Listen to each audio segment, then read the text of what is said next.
My name is Gerald. I'm 71 years old. I'm sitting in the same apartment I've lived in for 34 years. The walls are pale yellow now. They used to be white. Time does that, changes things so slowly you don't notice until one day you do. There's a framed photograph on the bookshelf. It's small, black and white, a train platform, empty.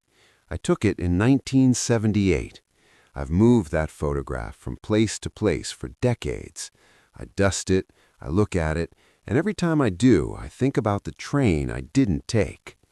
Not metaphorically, a real train. It was August, late summer. I was 23 years old. I had just finished my degree in literature. I wasn't sure what I was supposed to do with it.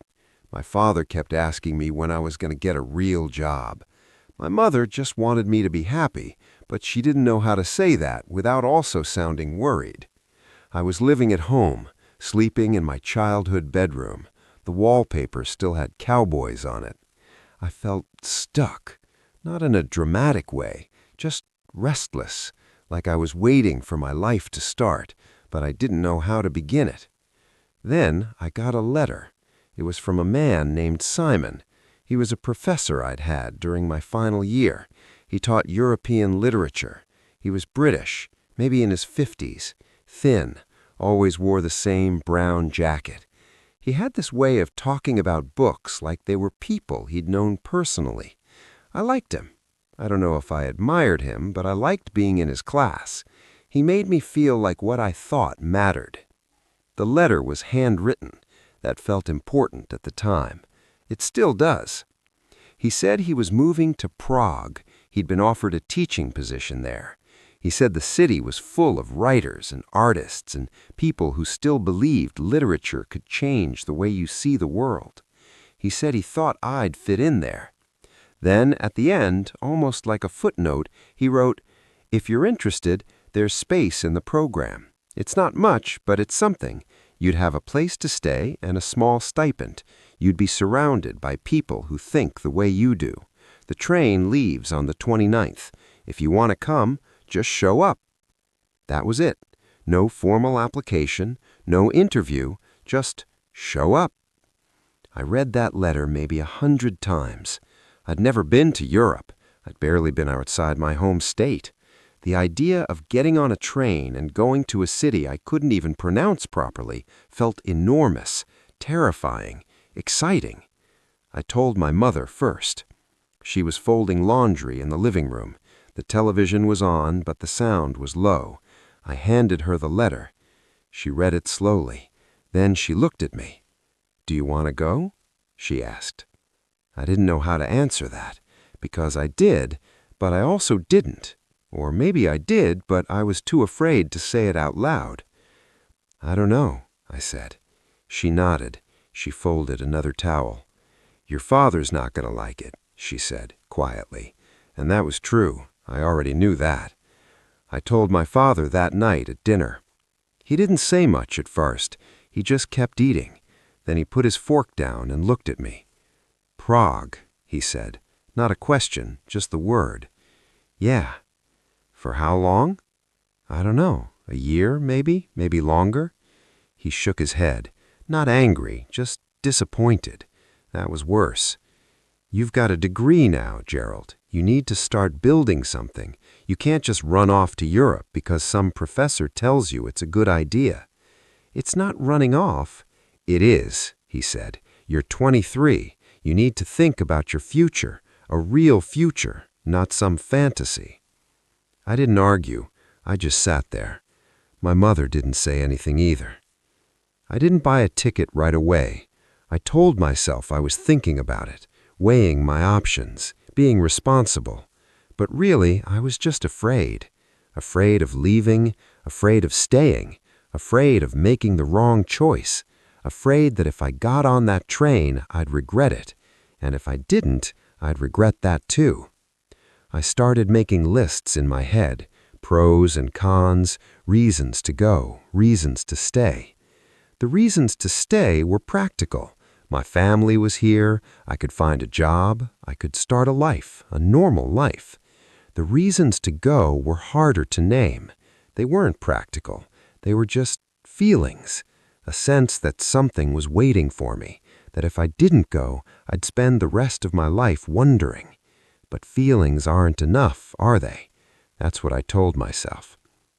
I had a girlfriend at the time. Her name was Claire. We'd been together for about a year. It wasn't serious, or maybe it was, but I didn't know what serious meant yet. I told her about the letter. She didn't get upset. She just looked at me for a long time.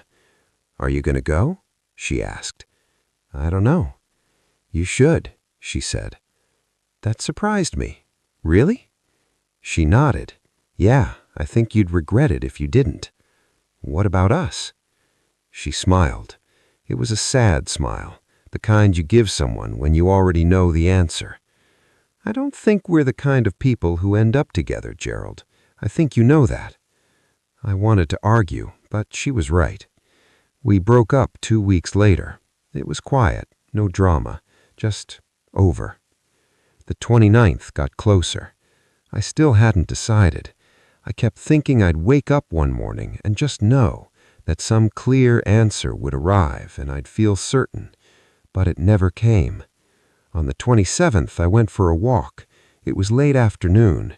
The air was thick and warm. I walked past the train station without meaning to.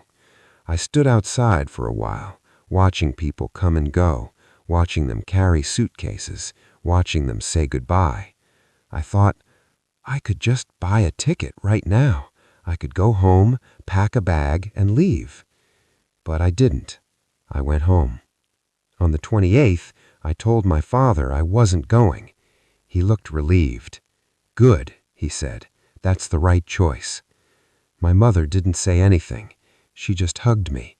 I felt her hands on my back. She held on a little longer than usual. The train left on the 29th at 11:47 in the morning. I know because I looked it up. Even after I'd decided not to go, I still looked it up.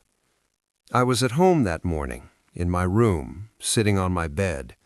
I remember looking at the clock, 11:15, 11:30, 11:45, and then it was noon. The train was gone. I felt nothing, and then I felt everything. I don't know how to describe it. Relief, maybe, but also something else, something heavier. I told myself it didn't matter, that I'd made the right choice, that there would be other opportunities. But I didn't believe that. I got a job a few weeks later at a publishing house. It wasn't what I'd imagined, but it was something. I moved out of my parents' house, got my own place, started building a life, a normal life. I dated, I made friends, I worked, I paid bills. And for a while, I didn't think about the train. But then, every once in a while, something would remind me. A book about Prague, a photograph of a train platform, a stranger with a British accent, and I'd feel it again, that weight. I never heard from Simon again. I thought about writing to him, but I didn't know what to say. "I'm sorry I didn't come. I was afraid." That felt too honest. I made the right choice. That felt like a lie. So I didn't write anything. Years passed. I got married. Her name was Linda. We met at work. She was kind, steady. We had a good life together. We didn't have children. We talked about it, but it never happened. That's just how it went. She died 6 years ago. Cancer. It was quick. After she was gone, I started thinking about the train again. Not constantly, but more than I used to. I'd be sitting in this apartment, alone, and I'd think, what if I'd gotten on that train? Not because I thought my life would have been better. I don't know if it would have been. But because I never gave myself the chance to find out. I'm not saying I regret my life. I don't. I loved Linda. I had friends. I had work that mattered to me. I've read thousands of books. I've had meals that made me happy. I've watched the sun come up over this city more times than I can count. But there's a part of me, a quiet part, that wonders, what would it have felt like to say yes? Not to the outcome, not to what would have happened, just to the act of choosing something that scared me. I think about my father sometimes. He's been gone for 12 years now. Before he died, we talked. Not about the train, we never talked about that, but about other things. Life, regret, what matters. He told me once, near the end, that he wished he'd traveled more, that he'd spent so much time building a stable life that he forgot to live one. I didn't know what to say. I wanted to tell him that I understood, that I'd made the same choice, that I'd chosen safety over uncertainty. But I didn't. I just sat with him, held his hand.